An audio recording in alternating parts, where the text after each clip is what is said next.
Welcome back, everybody. I am joined now by Sean Murray from Hello Games. No Man's Sky. Hi, dude.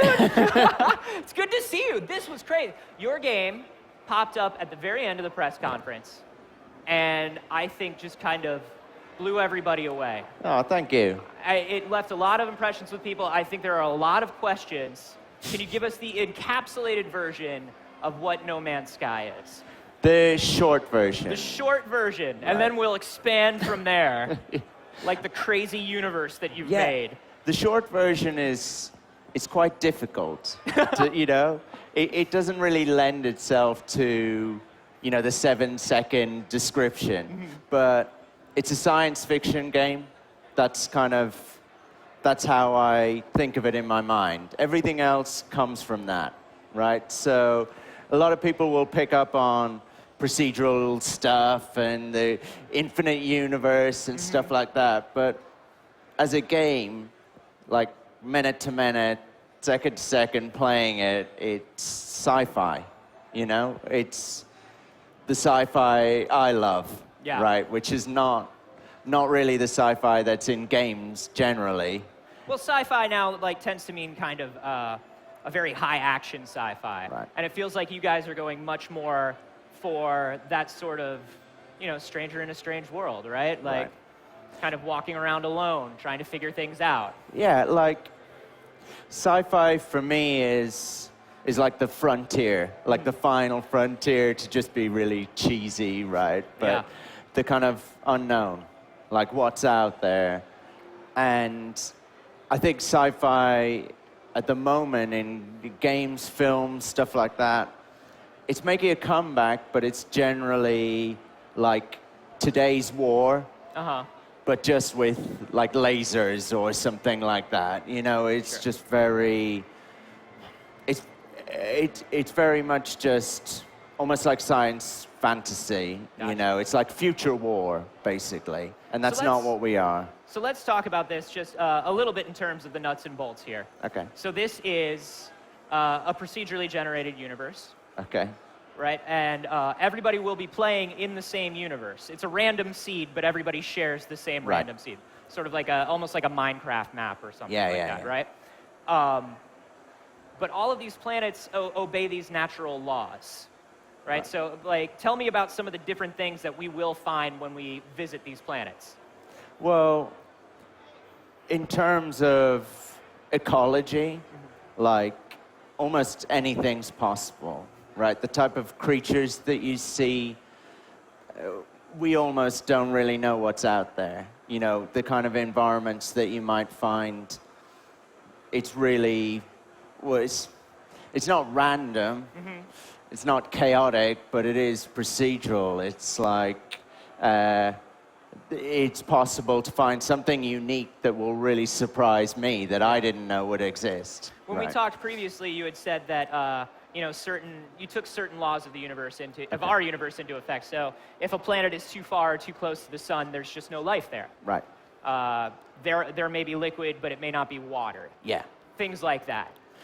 So, even in terms of how we build it, we build these kind of simple rules. Okay, so water creates atmosphere, a certain type of atmosphere. That atmosphere and the contents of the water affects the moisture that's in the atmosphere. Then that might change the color of the sky and determine that. It'll determine the weather. It will determine what kind of life grows there. So something that's really simple can create these kind of seemingly emergent, chaotic kind of systems, right? So you build this giant universe, you have these systems, right? But we are still a player of the game. Yeah. So what are we doing as we're traveling from planet to planet? So this is a really key thing, and we have arguments about this all the time, okay? When we're choosing these rules, we're choosing gameplay always over what's scientifically true, kind of thing, right? Because otherwise, it's just some kind of tech demo, right? Right. So there are key kind of gameplay elements to it. Something that we showed, or at least tried to show at E3 last night, was that this isn't an ambient universe. This isn't something you just wander around and look at trees and to kind of breathe it in. Yeah. There is danger everywhere. So the creatures are dangerous, the ecology. But more than that, in space, there are friends, you know, like the wingmen who fly beside you. There are enemies who are attacking those freighters. But in terms of gameplay systems, this is a universe, and you make your own gameplay within that, right? So those freighters, I could have started attacking them, and I would have gotten a reward for, you know, blowing one of them up. I also would have gotten a reward for destroying all the attackers, right? And that would be effectively a monetary reward, which will help me upgrade my ship or upgrade my weapon or my suit.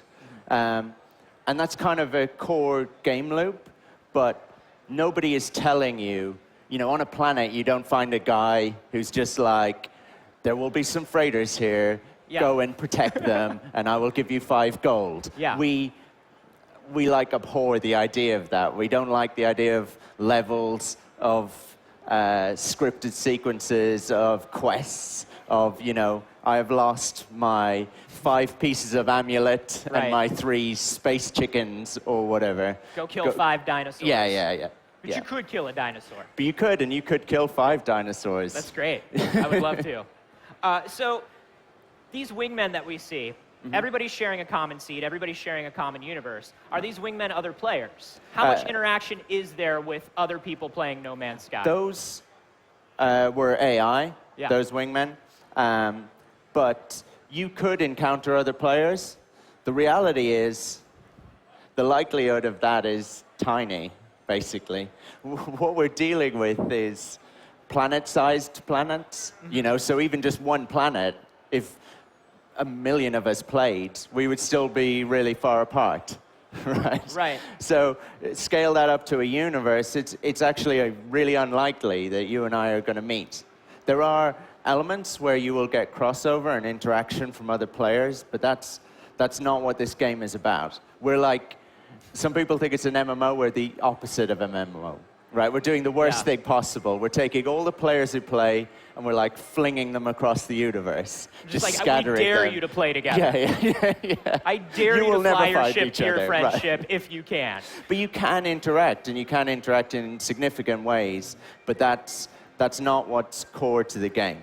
And you were telling me one of these ways that players kind of passively interact with each other is in the trailer that you showed, if you fly onto a planet that another player has been to, it tells you who found that planet first. Right. And you see that in the gameplay we showed yesterday, that you get to discover not just planets, but like lakes, mountains, rivers, whatever, but also resource seams or space stations or certain trading routes or whatever, and you can then discover them, choose to upload them, or maybe keep that information to yourself. So you could, after you discover a planet, share that information, and then it goes on to every other player in the game's map. Yeah. And when you start off, if you were the, you know, which I hope you will be, the very first person to play, right? If you're first in, you'll bring up your map, and there will be no information. You will be able to see all the planets, all the stars, everything, and zoom right into them, but it will just say unknown. And then as more and more people play, which we kind of hope they will, that will begin to get populated. And people will be perhaps attracted to places that have been discovered. They'll think, oh, I see a trade route, I see hospitable planets over here, I'm going to go there. But some people will be kind of lone wolves, like frontiersmen, and they will say, I will go nowhere near that. Yeah. I'm going over here. Nothing has been explored over here. This is the great unknown. And people will charge towards that. So let's say I discover a planet, I'm the first guy to land on this planet with my ship, and I just tear into that hillside there. I just blow away the entire hillside of the planet. And then you see it on your star map and you come, Right. What happens to that hillside when you show up? Okay, so good question. We want persistence, but we can't have persistence of everything, Yeah. right? So we have persistence of things that are significant. So if I shoot a bird, then we don't feel the need to share that with everyone. Okay. But it is saved locally. And, I don't get to walk up to the bird on the ground and it says bird killed by. Right. Okay.